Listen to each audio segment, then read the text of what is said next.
Hello and welcome to all our viewers in Nigeria and around the world to News Cycle on Global Television, coming to you live from the nation's capital, Abuja. I am Jumai Manson.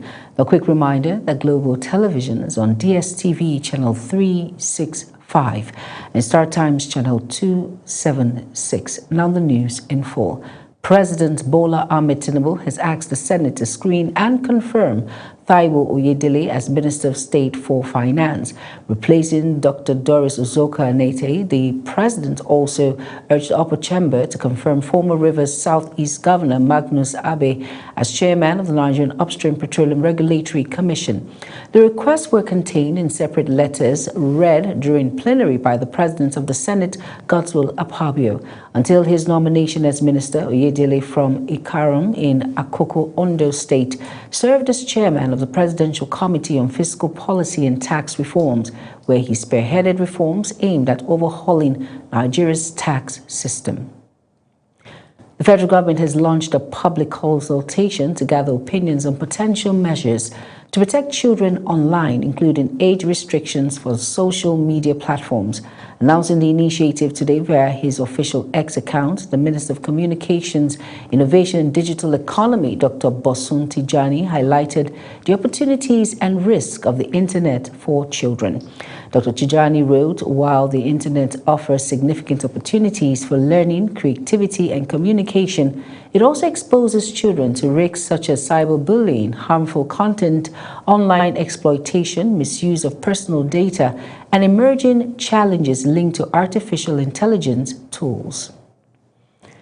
Nigeria's electoral body, the Independent National Electoral Commission, says strong collaboration with security agencies remains vital to the successful conduct of elections in the country. The assurance came as the Chief of Air Staff, Air Marshal Sunday Kelvin, paid a courtesy visit to the INEC Chairman, Professor Josh Amupiton, at the Commission's headquarters in Abuja. Sadia Yakubu tells us more.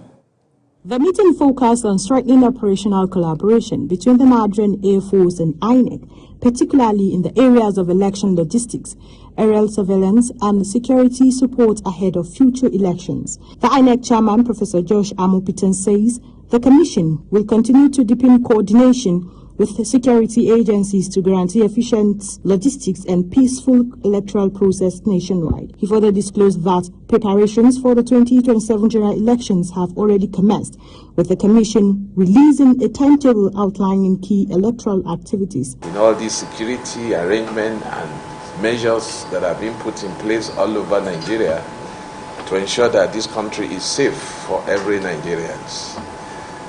But despite this very crucial stage of development and your involvement, seen and unseen, sometimes you do a lot behind the scene.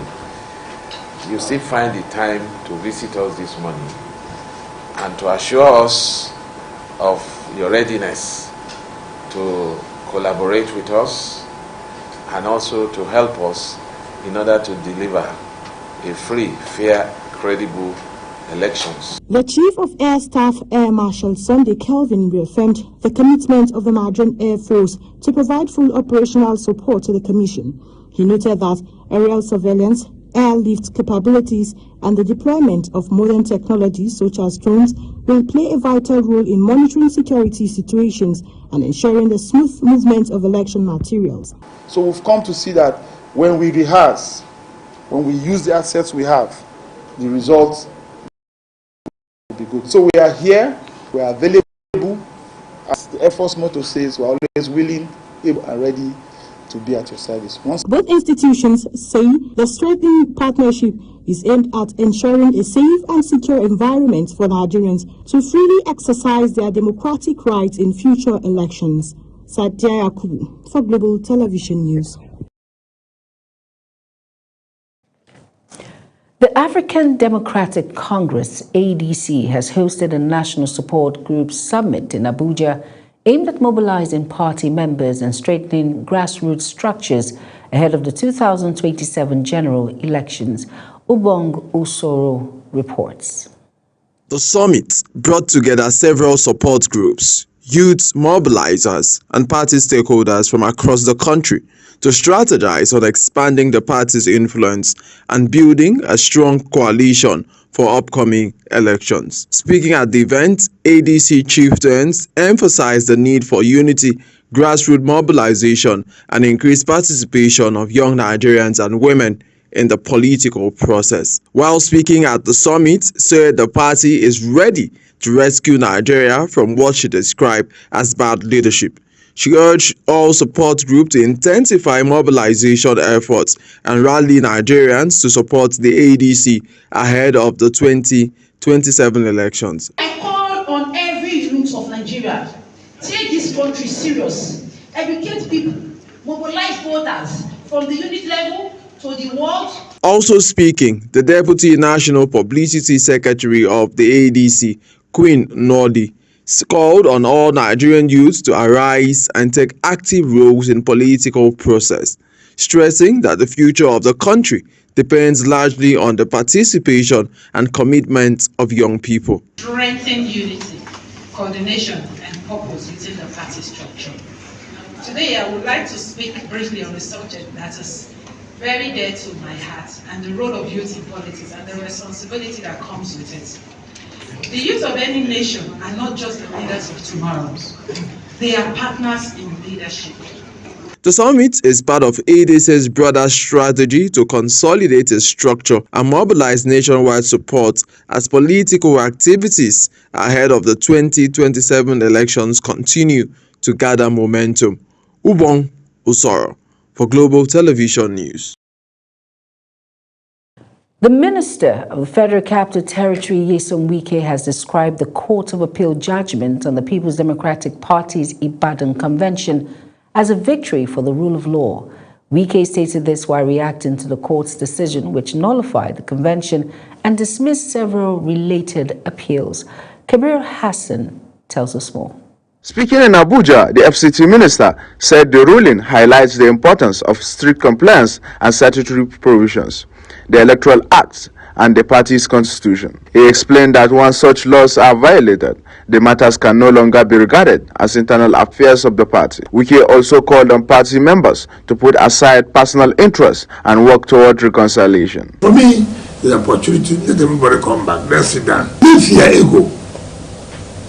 Leave your personal interests. Come back. Let's sit down. Now we're here. Can we see how we can forge ahead? The minister warned that further legal battles could harm the party, especially with the party primaries expected to begin in April and May. He noted that the court ruling effectively nullified the Ibadan Convention and confirmed that the tenure of previous party officers has expired. According to him, the National Caretaker Committee remains the legally recognized body managing the party affairs. It is very clear that there was no convention, and the tenure of the officer they had expired. You cannot allow a vacuum. Wike also disclosed that party preparations are underway for a fresh national convention scheduled for March 29 and 30th in Abuja, with the velodrome near the National Stadium selected as the venue. He added that the dismissal of multiple appeals with financial penalties serve as a reminder that compliance with the law remains essential in political processes. Kabir Hassan, reporting for Global TV News.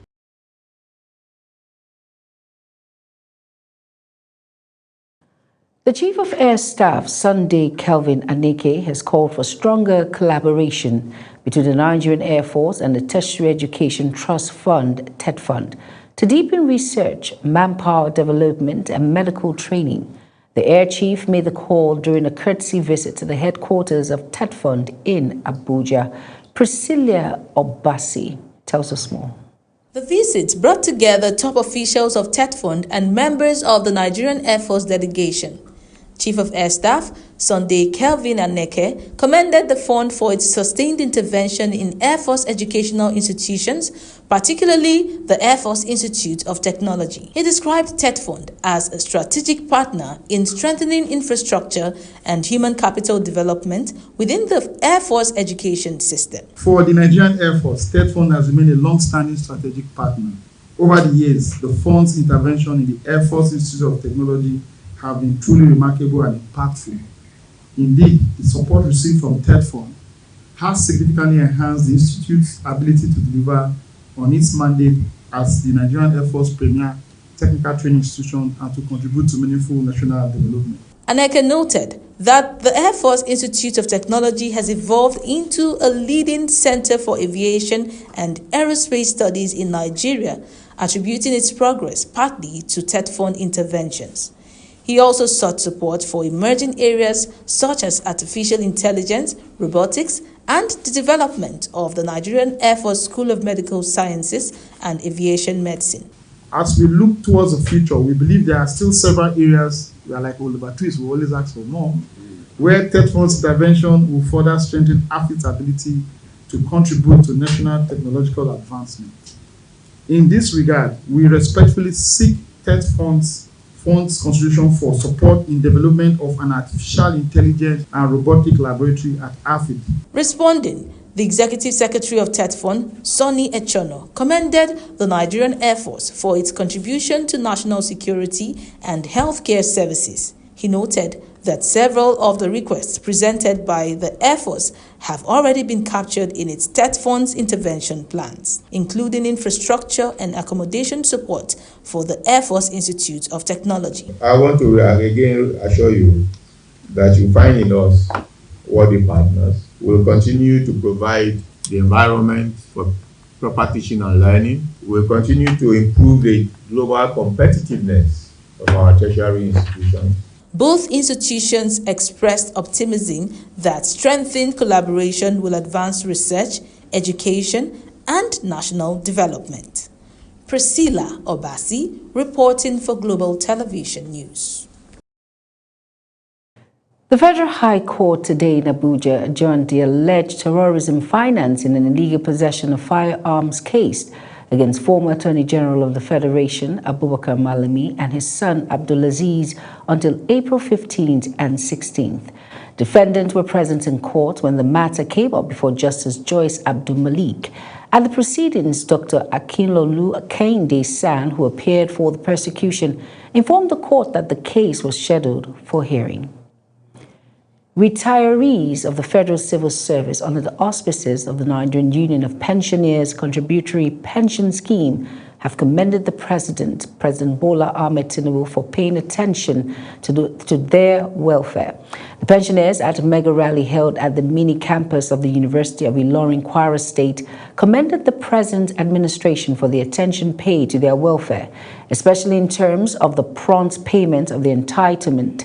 The rally attracted thousands of members from adjoining states of Kogi, Ekiti, Osun, Oyo, Edo, and some southeast states.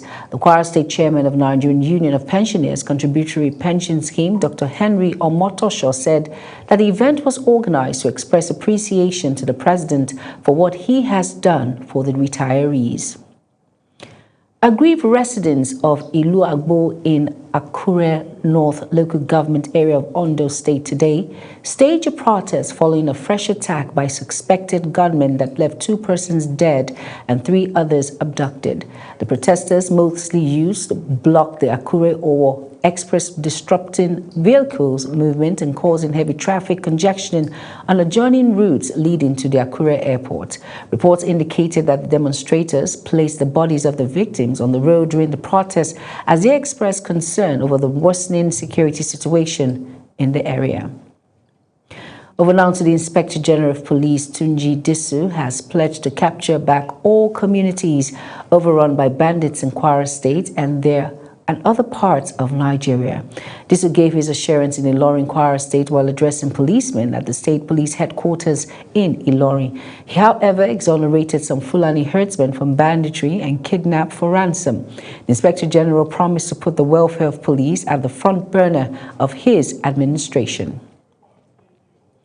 Residents of Potiskum local government area of Yobe State have decried the abandonment of the Accident and Emergency Unit project at the Potiskum Specialist Hospital several years after construction began. The project, sponsored by the member representing Nagere Potiskum, a federal constituency in the National Assembly, Fatima Talba, is aimed at improving emergency healthcare services in Potiskum. However, years after the project commenced, the facility has remained uncompleted, raising concerns among residents about the implications for the emergency medical care in the area. The Senate today observed a minute's silence as suspended plenary till tomorrow in honor of late Senator Barinrade Pingi, who passed on February 19th. The resolution of the Red Chamber followed its consideration and adoption of a motion sponsored by the leader of Senate, Senator Okpeyemi Bamidele, during plenary, titled Suspension of Plenary in Honor of Late Senator Barinrade Pingi, 23rd June 1961 to 19th February 2026. Bamidele, in his lead debate, said the Senate had noted with deep shock and profound sadness the passing of distinguished Senator Barinrade Pingi, who represented Rivers South East Senatorial District in the Senate on the 19th day of February 2026 after a protracted illness. He said the Senate also noted that the late Senator Pingi was widely represented for his humanity, accessibility, and unwavering dedication to the welfare of his constituents. You are watching the live broadcast of News Cycle. News Cycle continues after this weather forecast, plus business, foreign, and sports stories on the other side of this break. Please stay with us. Hello and welcome. Temperatures are continuing to rise nationwide. From our ground observations, some of the highest readings are expected across the northeast, with Jalingo and Yola reaching around 42 degrees Celsius, making them among the hottest spots for today. Now, if we look at the heat index, it shows a growing likelihood of heat stress and thermal discomfort across many areas within the country. So it's important to take a few precautions. Wear light, breathable clothing, stay in a well-ventilated environment, drink lots of water, and try to limit outdoor activities during the hottest part of the afternoon. Moving to the forecast details, across the northern region, conditions will be mostly sunny, while the central state, however, we are already seeing signs of cloud development. As the day progresses, these clouds could trigger isolated thunderstorms, particularly over parts of Kwara, Niger, the Federal Capital Territory, some parts of Nasarawa and Benue. Further south, morning rainfall is possible over parts of Lagos, Ondo, and Ogun states. As we move later into the day, thunderstorms may extend along the coastal belt of the country, including Edo and Ondo states.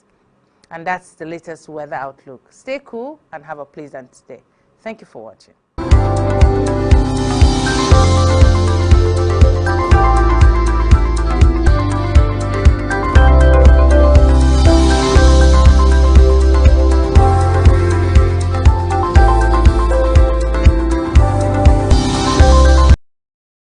You're welcome back, and if you're just tuning in, this is News Cycle on Global Television. Thank you for staying with us. In business now, the federal government, in collaboration with the World Bank and key stakeholders, have commenced the validation of 9 strategic catchment management plans aimed at strengthening sustainable water resources management, restoring degraded landscapes, and improving climate resilience across several states in Nigeria. Speaking at the workshop for the presentation and validation of 9 strategic catchment management plans, Managing Director, Mekong Engineering and Service Limited, Chuka Ofidili, explained that catchments represent natural watershed boundaries whose development must be driven by the water resources within them. According to him, what these catchments are natural water, what we call watershed boundaries, and these watershed boundaries are economic zones propelled centrally by the water resources within them, and these water resources determine the future of the catchment. Nigerians have expressed worry over the rise in the price of premium motor spirits to 1,400 naira per litre and automotive gas oil diesel to 1,750 naira after Dangote Refinery hiked its gantry fuel price to 1,175 naira per litre for petrol. Reports indicate that Ren Oil and other filling stations in Abuja and Emirons have raised their petrol and diesel prices to between 1,350 naira per litre and 1,400 naira per litre. Meanwhile, MRS filling stations sell fuel at 1,200 naira per litre. More than 100 airport access cards have been issued to motorists across the country as part of efforts to implement the federal government's cashless policy at airport toll gates. The managing director of the Federal Airport Authority of Nigeria, Olubunmi Kuku, revealed that 62,000 of the cards were issued within just 3 days of enforcing the cashless policy at airports, a development that turned chaotic as the rollout of the policy at major airports triggered disruptions. The development comes as motorists have continued to enjoy free access into Nigerian airports for the past 5 days after President Bola Ahmed Tinubu ordered that the airport gates be thrown open in response to the disruption caused by the policy's enforcement. Moving on to the foreign desk, the United States Embassy in Nigeria has issued a security alert warning of a possible threat targeting U.S. government facilities and American-affiliated schools in the country. In the advisory release, the embassy urged U.S. citizens in Nigeria to remain vigilant and take precautionary measures. Despite the warning, the embassy said consular services will continue as normal as its missions in Abuja and at the U.S. consulate in Lagos.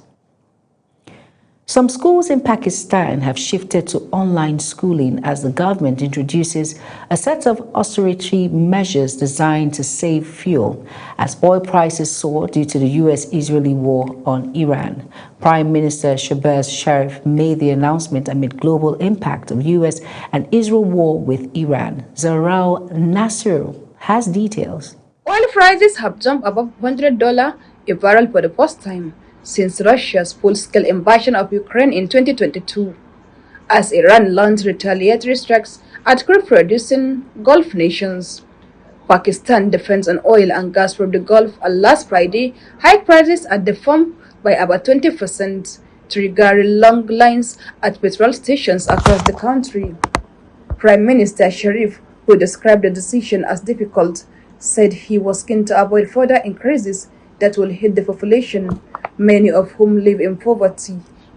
School holidays have been extended, with lessons moving online after 2 weeks.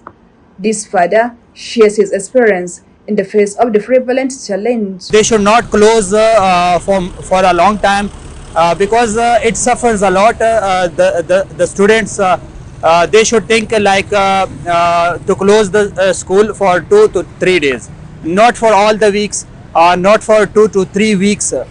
Because that can suffer the studies of these small kids. Our situation should not be affected by the world like situations.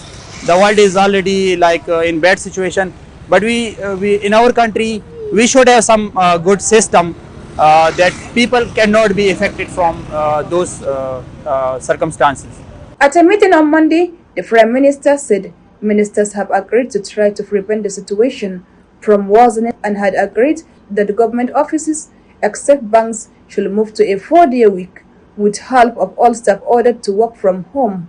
Fuel allowances for official vehicles, except ambulances, have been cut by 50% for the next 2 months. Zahra Nasir, reporting for Global TV. New Ghanaian citizens took the oath of allegiance at a swearing-in ceremony in Accra. Once a central part of the transatlantic slave trade, Ghana has become a prime destination for members of the historical diaspora wanting to reclaim their heritage. Jane Inanna Opoku Oyamang, Vice President of Ghana, said that reconnecting Africa and her diaspora heals historical wounds and unleashes new possibilities for global cooperation, cultural renewal, and economic transformation. Since recognizing the historical diaspora 10 years ago, Ghana has sworn in 1,000 new citizens, and for them, the ceremony represents more than a legal process. In sports news now, Nigerian senior women's basketball team, the Tigers, have begun training in France ahead of the FIBA Women's Basketball World Cup qualifying tournament 2026, which starts on Wednesday in Lyon. The seven-time African champions arrived in Lyon for the tournament, scheduled to take place from March 11th to 17th. Clips posted by the team on Instagram show the squad taking part in their first training session, as well as gym workout, marking the start of the preparations for Wednesday's opening match against Colombia. Nigerian striker Victor Osimhen has moved to the top of the player of the match leaderboard in the UEFA Champions League following a series of impressive performances for Galatasaray SK this season. According to the post obtained by UEFA's According to it, handled today, the Super Eagle forward currently leads the standing with 4 Men of the Match awards, the most by any player in the competition so far. His latest recognition comes after a standout display against Juventus FC, where he scored a crucial goal to help Galatasaray secure a dramatic 7-5 aggregate victory and advance to the round of 16. And that's it on News Cycle. A quick reminder that Global TV is on DSTV channel 365 and Star Times channel 276. Kindly follow us across all social media platforms now showing on your screen by using @GlobalTVNG. I am Jumai Manson. Thank you for watching.